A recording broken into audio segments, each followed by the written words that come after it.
Iran's ambassador to Britain has denounced recent anti-Iran comments made by U.S. President Donald Trump.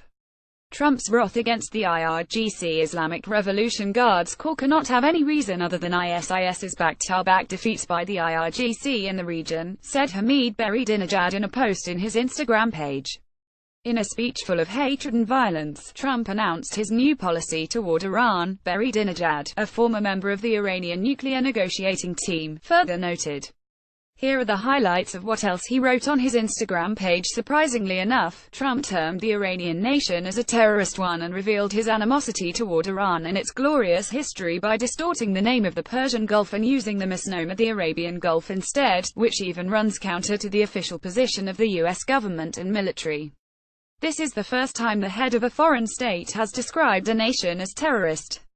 By calling Iranians terrorists and using a fabricated name to refer the Persian Gulf, Trump indubitably provoked Iranians' hatred of himself, Iranians with any affiliation and mentality.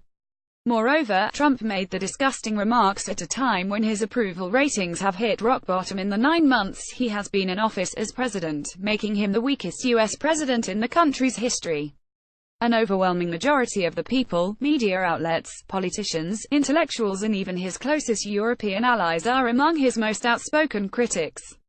The U.S. Secretaries of State and Defense as well as many of his cabinet members and Republicans in Congress are opposed to his key policies, including his approach on the Iran nuclear deal known as the Joint Comprehensive Plan of Action, the JCPOA. Trump is alone and extremely isolated.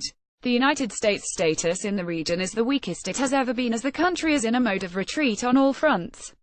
Despite all his rhetoric, Trump does not dare make a decision that would lead to a U.S. military build-up in the Middle East. Washington has minimized its role in Iraq and Syria as well, and has handed over the scene to other key players.